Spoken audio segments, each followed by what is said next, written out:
almarhum diterima di sisi Allah dan diberikan ampunan atas segala khilafnya, karena tidak ada manusia yang tidak punya kekurangan, dan kita timbang-timbang insya Allah amalnya, jasa pengabdiannya banyak, ya kan, terutama di dunia hukum.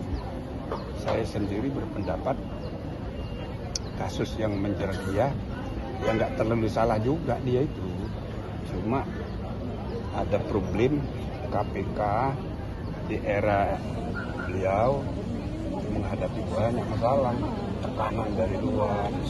Mantan Ketua Komisi Pemberantasan Korupsi Antasari Azhar meninggal dunia pada Sabtu 8 November 2025 pada pukul 10:57 waktu Indonesia bagian Barat.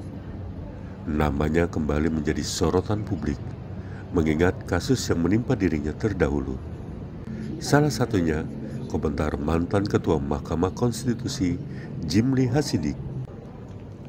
Meski harus menerima akibat hukum, Jimli Hasidik menilai kesalahan Antasari lebih bersifat kepleset daripada tindakan jahat, dan kisahnya bisa menjadi pelajaran bagi penegak hukum masa kini. Mungkin ada juga yang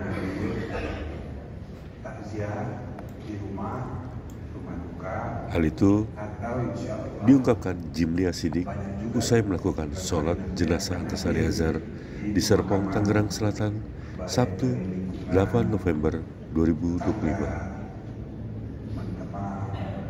Maupun kolega di lingkungan kejaksaan, Komisi Pemberantasan Korupsi, serta para sahabat murni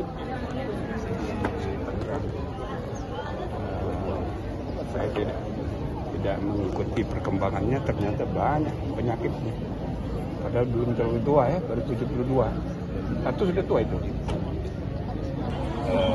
Dia harus menerima akibatnya. Tapi tidak apa-apa lah, ini kan permainan. Mudah-mudahan ini jadi pelajaran bagi kita, terutama KPK generasi sekarang.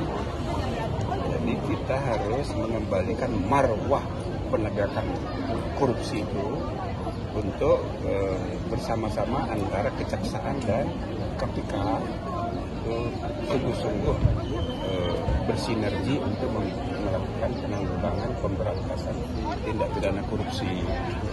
Nah, makanya saya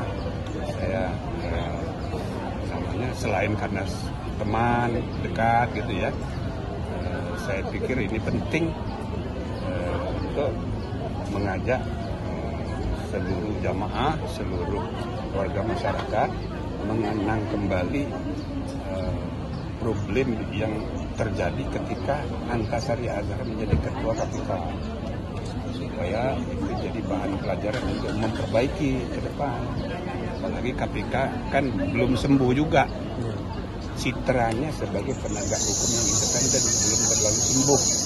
Nah, maka kita dorong mudah-mudahan dengan meninggalnya almarhum mengingatkan pimpinan KPK sekarang untuk berbenah diri, memperbaiki diri, apalagi di tengah tantangan di mana kejaksaan makin menonjol sekarang peranannya dalam penegakan hukum, khususnya pemberantasan tindak pidana korupsi.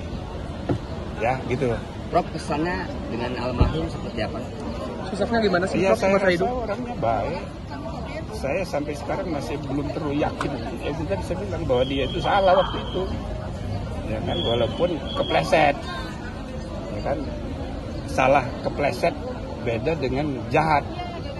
Kan kadang-kadang kita menyaksikan banyak sekali kasus di mana orang-orang yang salah itu masuk penjara meskipun sebetulnya tidak jahat. Padahal kita ini harus memberantas kejahatan, lalu menindak penjahat, bukan menindak orang salah. Jadi kalau mau cari orang salah lalu dicarikan pasalnya gampang. Ini saudara ini ada aja salahnya. Kalau saya suruh cari pasalnya, ya ketemu itu pasal. Nah, itu mencari orang salah. Jadi kalau kita menegakkan hukum dengan pendekatan mencari orang salah, maka banyak sekali orang masuk penjara. Nah, tapi kalau kita memberantas tindak pidana korupsi, memberantas kejahatannya, nah itu lain. Jadi saya berharap mudah-mudahan kasus Pak Antasari ini menyadarkan kita beda antara salah dan jahat. Dan kata lain tidak ada mansaya di situ, Pak. Ya tidak bisa juga dibilang begitu kan, kita harus menghormati putusan hakim.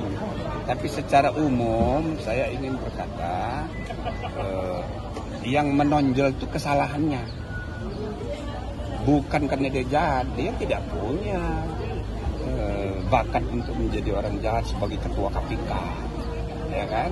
Nah, tapi bahwa dia kepleset, ada salah dia, gitu loh.